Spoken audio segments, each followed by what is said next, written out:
Hi గారు, welcome to our channel. ప్రస్తుతం మనతో పాటు దాము బాలాజీ గారు సీనియర్ జర్నలిస్ట్ ఉన్నారు. వాటితో ఒకసారి మాట్లాడదాం. సార్ నమస్కారం. సార్ ఢీ షో డాన్సర్ కావ్య కళ్యాణ్ నేను ఒక అమ్మాయి సూసైడ్ చేసుకుంది సార్. తను సూసైడ్ చేసుకునే ముందు ఒక సెల్ఫీ వీడియో కూడా తీసింది. మరి తన చావుకు కారణం ఏమో చెప్పి మరి సూసైడ్ చేసుకుంది. అసలు ఏం జరిగింది ఈ ఇష్యూలో? మరి దీనికి సంబంధించి మీరేం చెప్తారు? ఈ మధ్య చాలామంది సెల్ఫీ వీడియోలు తీసుకొని మరీ సూసైడ్ చేసుకుంటున్నారు. మొన్ననే మనం రాజమౌళి ఫ్రెండ్ శ్రీనివాసరావు కూడా సెల్ఫీ వీడియో తీసుకొని ఆయన సూసైడ్ అటెంప్ట్ చేశాడు. ఈ మధ్య అది కామన్ అయిపోయింది. నిన్ననే విజయవాడలో తల్లి కూతుళ్ళు కూడా సెల్ఫీ వీడియో తీసుకొని చేశారు.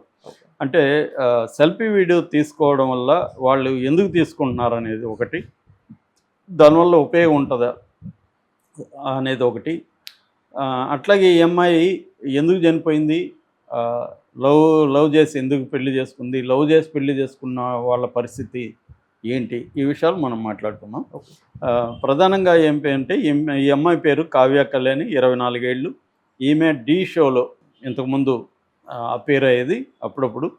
సో అక్కడే పరిచయం అయిన అభిలాష్ అనే అతను ఈ అమ్మాయి 5 ఏళ్ళకు ముందు ప్రేమించుకున్నారు. ఈ అభిలాష్ ఈ అమ్మాయి వెంటపడి నేను నిన్ను ప్రేమిస్తున్నానని చెప్పి వెంటపడతాడు. ఈ అమ్మాయి కూడా అతన్ని లైక్ చేసింది. దాని తర్వాత వీళ్ళ అమ్మ నాన్నకి ఇష్టం ఉండదని వీళ్ళ అమ్మ నాన్నకి చెప్పలేదు ఈ అమ్మాయి, వీళ్ళ బ్రదర్కి మాత్రం చెప్పింది. తర్వాత వాళ్ళ అమ్మ నాన్నకు కూడా స్ట్రిక్ట్గా నా జీవితంలోకి మీరు జోక్యం చేసుకోకండి, నా లైఫ్ నాది, నా ఇష్టం వచ్చినట్టు నేను ఉంటాను అని చెప్పి గట్టిగా చెప్పేసి ఈ అభిలాష్ ఇంటికి వెళ్ళిపోయింది. పెళ్లి చేసుకుంది వాళ్ళ అమ్మ నాన్నకి తెలియకుండా ఈ అబ్బాయి వాళ్ళ ఇంటికి వెళ్ళిపోయింది పెళ్లి చేసుకొని. ఈ అబ్బాయి కూడా నేను బాగా చూసుకుంటా అన్నాడు, హామీలు ఇచ్చాడు, జరిగింది. అయినాక ఏమైందంటే ఈ 5 ఏళ్ల తర్వాత ఇప్పుడు ఇంకొక అమ్మాయిని నా లైఫ్లోకి వచ్చింది, నేను ఆ అమ్మాయిని పెళ్లి చేసుకోబోతున్నాను అని పెళ్లి ఏర్పాట్లు అవన్నీ జరుగుతున్నాయి. ఈ అమ్మాయి ఆ పెళ్ళిని ఆపడానికి, ఈ అభిలాష్ని కన్విన్స్ చేయడానికి అనేక రకాలుగా ట్రై చేసింది, ఫలితం లేదు. దీన్ని ఇప్పుడు తల్లిదండ్రుల దృష్టికి తీసుకెళ్ళలేని పరిస్థితి, ఎందుకంటే వాళ్ళని కాదనుకొని వచ్చేసింది. తనకి ఇంకా వేరే సపోర్ట్ సిస్టమ్ కూడా ఏమీ లేదు. దాంతో ఈ అమ్మాయికి ఏం చేయాలో తెలియట్లేదు. దాంతో ఈ అమ్మాయి సెల్ఫీ వీడియో తీసుకొని ఇట్లా నేను చనిపోబోతున్నాను, నా చావు కారణం అభి, నన్ను 5 ఏళ్ల నుంచి లవ్ చేసి పెళ్లి చేసుకొని ఇంటికి తీసుకెళ్ళాడు, ఇప్పుడు నన్ను పక్కకు పెట్టేసి వేరే అమ్మాయిని పెళ్లి చేసుకోబోతున్నాడు. సో నేను దీనికి ఏం చేయాలో తెలియట్లేదు, అందుకని చనిపోతున్నానని చెప్పి అమ్మాయి చనిపోయింది. సో వీళ్ళది ఖమ్మంలో బ్యాంక్ కాలనీలో ఉంటారు. ఇతను వచ్చి పొన్నేకల్ అనే పక్కన ఊరు, ఖమ్మం రూరల్ మండలంలో. ఆ పొన్నేకల్లో వీళ్ళ ఇంట్లోనే ఈ అమ్మాయి వెళ్ళి ఈ అబ్బాయి ఇంట్లోనే ఆత్మహత్య ఊరేసుకొని చనిపోయింది. సో మామూలుగా ఎందుకు లవ్ చేసుకున్న వాళ్ళు కూడా ఇలాగ ఎక్కువ చనిపోతున్నారు అన్నప్పుడు మనకి అంటే ఒక జోక్ లాగా చెప్పుకోవాలంటే, ఎవరి గుంత వాళ్ళు దవ్వుకోవడం లవ్ మ్యారేజీ, మన గుంత వేరే వాళ్ళు దవ్వుతే అది అరేంజ్డ్ మ్యారేజీ. అంటే మ్యారేజ్ అనేది గుంత లాంటిది, మనం దవ్వుకుంటే లవ్ మ్యారేజీ, వేరే వాళ్ళు దవ్వుతే అది అరేంజ్డ్ మ్యారేజ్ అన్న ఒక సామెత ఉంది. కాబట్టి అంటే మ్యారేజ్ అనేది గుంతే అనేది దీంట్లో బేసిక్గా అర్థం.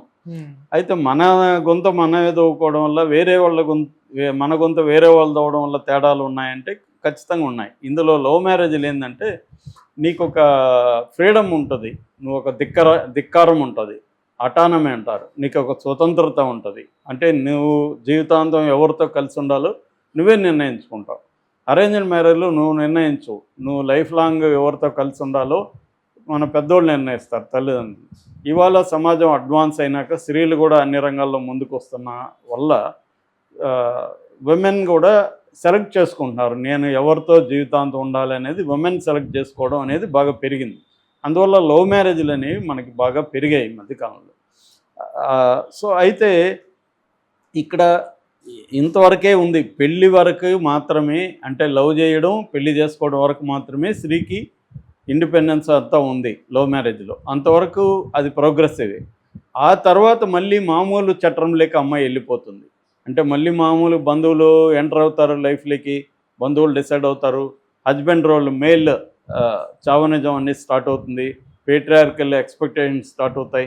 ఇక్కడ ఏమవుతుందంటే రకరకాల ప్రాబ్లమ్స్ లవ్ మ్యారేజ్లు ఏమొస్తున్నాయంటే ముఖ్యంగా అమ్మాయిలకి వాళ్ళ ఇంట్లో కాదనుకొని, ఇప్పుడు ఈ అమ్మాయి కూడా అదే ప్రాబ్లం. ఈ అమ్మాయి ఇంట్లో కాదనుకొని వచ్చినాక పవర్ డైనమిక్స్ అంటారు, పవర్ పాలిటిక్స్ లేదా పవర్ డైనమిక్స్ అనేవి ఎంటర్ అయిపోతాయి కపుల్లో. ప్రేమ అనేది ఒక ఇల్యూజన్ లాంటిది, ఒక ఎండమావి లాంటిది. ఆ ఎండమావి దగ్గరికి పోయినాక ఎండమావి అది ఎండమావి అని తెలుస్తుంది. అంతవరకు మనకి అక్కడ నీళ్ళు ఉన్నాయి అనుకుని పోతాం.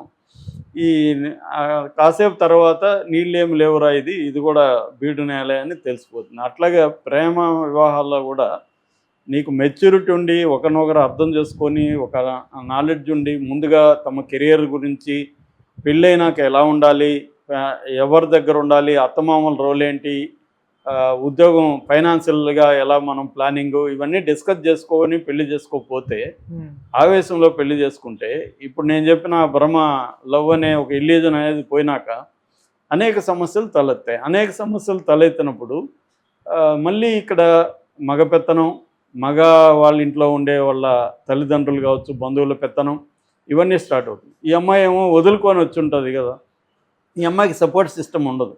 ఎప్పుడైనా పవర్ డైనమిక్స్లో ఈక్వల్ అనేది ఉండాలి.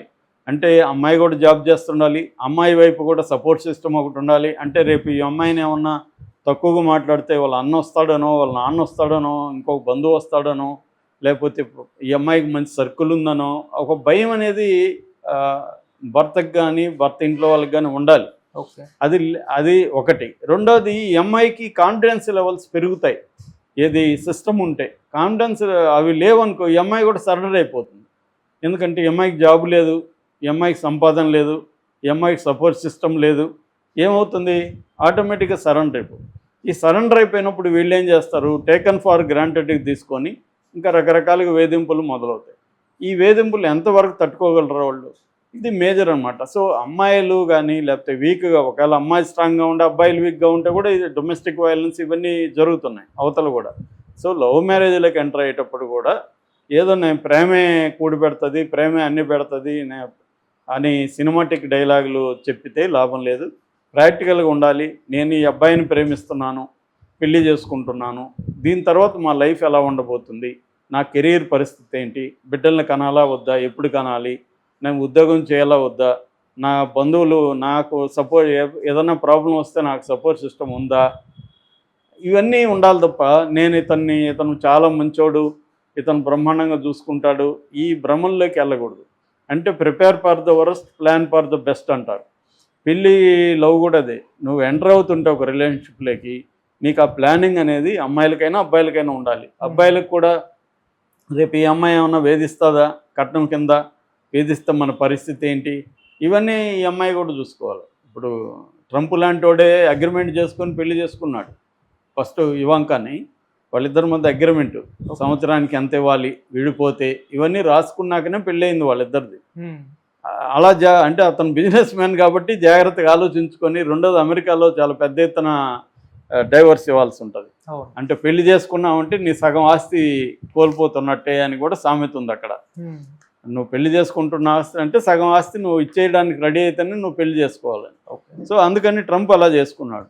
సో ఇక్కడ కూడా ఇప్పుడు వస్తున్న సమస్యల దృష్ట్యా అబ్బాయి కానీ అమ్మాయి కానీ ఏంటంటే ముందుగా అన్నీ ఆలోచించి ప్లాన్ చేసుకొని వరస్ట్కి ప్రిపేర్ అయ్యి చేసుకోవాలి తప్ప మనం ఏదో లైఫ్ లాంగ్ కలిసి ఉంటాము, ఈ ప్రేమనే భోంచేసి ప్రేమనే నిద్రపోయి ప్రేమతోనే ఉంటాము అనే ఒక భ్రమంలో ఉండకూడదు. అమ్మాయిలైనా అబ్బాయిలైనా, ముఖ్యంగా అమ్మాయిలకి ఎక్కువ అభద్రత ఎక్కువ ఉంటుంది. ఎందుకంటే మన దేశంలో ఇప్పటికీ ప్యాట్రియాటిజం ఉండదు. సో అమ్మాయిలు తక్కువ అనే ఫీలింగ్ ఉంది. ఇప్పుడు అమ్మాయిలు అబ్బాయి ఇద్దరు ఈక్వల్ ఉద్యోగాలు చేస్తున్న ఇంట్లో పని అంతా ఎవరు చేస్తారు, అమ్మాయే చేస్తుంది. పిల్లలు ఉంటే పిల్లల పెంపకం ప్రధానంగా ఎవరు చూసుకుంటారు, అమ్మాయే చూసుకుంటుంది. ఇవన్నీ కూడా ముందుగా డిస్కస్ చేసుకొని చేయకపోతే ఈ అమ్మాయి అదే చేసింది. ఈ అమ్మాయి తొందరపడింది, ఈ అమ్మాయి అభిలాష్ అనేవాడిని నమ్మేసింది కంప్లీట్గా. దాంతో ఈ అమ్మాయి కెరీర్ పోయింది, ఈ అమ్మాయి సపోర్ట్ సిస్టమ్ ఫ్యామిలీ పోయింది, దాంతో ఇతని మీద డిపెండ్ అయిపోయింది. దాంతో వాడికి కూడా ఈ అమ్మాయి మీద గౌరవం కూడా ఉండదు. అందుకని ప్రేమ కంటే కూడా వీడు మనకి ఎంతవరకు గౌరవం ఇస్తున్నాడు, మనకి ఎంత ఇంపార్టెన్స్ ఇస్తున్నాడు అనేది ఇంపార్టెంట్. ప్రేమ టైంలో ఇస్తారు అందరూ, వాళ్ళది పోయేదేం లేదు. కాబట్టి పెళ్ళి అయినాకనే ఇవన్నీ డైనమిక్స్ స్టార్ట్ అవుతాయి. ప్రేమ ఉన్నంత వరకు వాడు అన్ని ఎక్కువ ఇస్తాడు, అదంతా నమ్మేస్తే ప్రాబ్లం. అది నమ్మకూడదు. పెళ్ళైనాక ఎలా ఉంటాడు, ఒకవేళ ఉండకపోతే మనం బతకగలమా ధైర్యంగా అన్న ఒక క్వశ్చన్ రాకపోతే ఈ అమ్మాయి వల్ల ఈ అమ్మాయి అదే చేసింది. ఈ అమ్మాయి ఖచ్చితంగా తప్పు చేసింది. ఎందుకంటే ఈ అమ్మాయి ధైర్యంగా మళ్ళైనా బయటకు వచ్చి ఉండాలి, వాడు పెళ్లి చేసుకున్నాడు అని. ఎందుకంటే డీ షో వరకు వెళ్ళగలిగిందంటే ఈ అమ్మాయి స్వతంత్రంగా బతికే పరిస్థితి ఉంది. కానీ ఈ అమ్మాయి ఎమోషనల్గా ఇన్వాల్వ్ అయిపోయినట్టుగా మనకు అర్థమవుతుంది. ఎమోషనల్గా అవ్వడం అనేది మేజర్ ప్రాబ్లం మన జనరేషన్లో. ఎమోషనల్గా అయిపోతే ఏమవుతారంటే అతను లేని జీవితాన్ని ఊహించుకోవడమే భయం అవుతుంది. నిజానికి ఏమీ కాదు, వీడి కాకపోతే ఇంకో గొట్టంగాడు దొరుకుతాడు అనుకుంటే ఏమీ కాదు. కానీ ఆ ఎమోషనల్గా ఇదైపోయి తనకి సపోర్ట్ సిస్టమ్స్ ఏమి లేకుండా ఉనుంటే ఇప్పుడు ఫ్యామిలీ వాళ్ళతో చెప్పుకునేది, బ్రదర్తో చెప్పుకునేది, ఒక సపోర్ట్ సిస్టమ్ ఉండేది. అవన్నీ పోయినాయి. రెండోది ఈ సెల్ఫీ వీడియోలు చేసే సైకాలజీ ఏమంటాయి, మనం కానీ పేర్లు చెప్పేస్తే వాళ్ళు దొరికిపోతారు అనుకుంటారు. అది అబద్ధం. ఈ మన లీగల్ సిస్టమ్ ఎలా ఉంటుందంటే, ఇప్పుడు ఈ అమ్మాయి పేరు చెప్పింది కదా అభికి ఏమీ కాదు, విచారిస్తున్నారంటే ఇంకా ఇంతవరకు అరెస్ట్ కూడా చేయలే. విచారిస్తారు, ఆధారాలు ఏమి లేవు, ఆ అమ్మాయి అనవసరంగా చెప్పింది, నేను పెళ్లి చేసుకోవట్లేదు, ఏం లేదు, అమ్మాయి ఊహించుకుందని చెప్తారు. ఏమవుతుంది, మహా అంటే జైలు బెయిలు, మళ్ళీ బయటకు వస్తాడు. అది కూడా జరగదు. డబ్బులు ఉంటే మేనేజ్ చేసుకోవచ్చు, ఎఫ్ఐఆర్నే మ్యానిపులేట్ చేసుకోవచ్చు. సో మనకేంటంటే పోలీసులకి మ్యానిపులేట్ చేయొచ్చు, అక్కడ మ్యానిపులేట్ చేయకపోతే జైల్లో చేయొచ్చు, అక్కడ కుదరకపోతే కోర్టులో చేయొచ్చు. మొన్న ఒక డాక్యుమెంటరీ చూస్తున్నాం, మన ట్రంప్ గురువు ఒక ఆయన ఉన్నాడు, రాయ్ ఖాన్ అని. ఆయన అడ్వకేట్ అనమాట. ఇప్పుడు ట్రంప్ లక్షణాలన్నీ ఆయనలో ఉన్నాయి. ఆయన ఇచ్చినవే ట్రంప్కి వచ్చినాయి ఈ లక్షణాలన్నీ. సో ఆయన బయోగ్రఫీ డాక్యుమెంటరీ చూస్తుంటే ఆయన ఒక మాట అంటున్నాడు, ఎవరైనా ఒక కేసుకి వస్తే వాడు లా ఏం అడగడంట, జడ్జి ఎవరని అడుగుతాడంట. అంటే జడ్జి ఎవరో చెప్తే దాన్ని బట్టి అతను ప్లాన్ చేసుకుంటాడు, ఆ జడ్జిని మనం మ్యానిపులేట్ చేయొచ్చా లేదా అని. ఇక్కడ కూడా అంతే. ఇక్కడ ఫర్ ఎగ్జాంపుల్ ఒక రెడ్డి కులస్తుడు అయిన జడ్జి ఉన్నాడు అనుకో, లాయర్లను కూడా రెడ్డి కులస్తులను పెట్టుకుంటారు ఎక్కువ మంది. నేను జైల్లో ఉన్నప్పుడు 9 మంది దాని ఏమంటారు ఎంసెట్ కేసులో వచ్చారు ప్రొఫెసర్లు. వాళ్ళు 9 మంది ఒకే కేసులో ఉంటే అందరూ కలిసి ఒక లాయర్ని పెట్టుకోవాలి కదా, పెట్టుకోలే. ఒక్కొక్క కులం వాళ్ళు ఒక్కొక్క కులం లాయర్లను పెట్టుకున్నారు. అంటే వాళ్ళ కులం వాడైతేనే బెటరు అనేది వాళ్ళు నమ్ముతారు.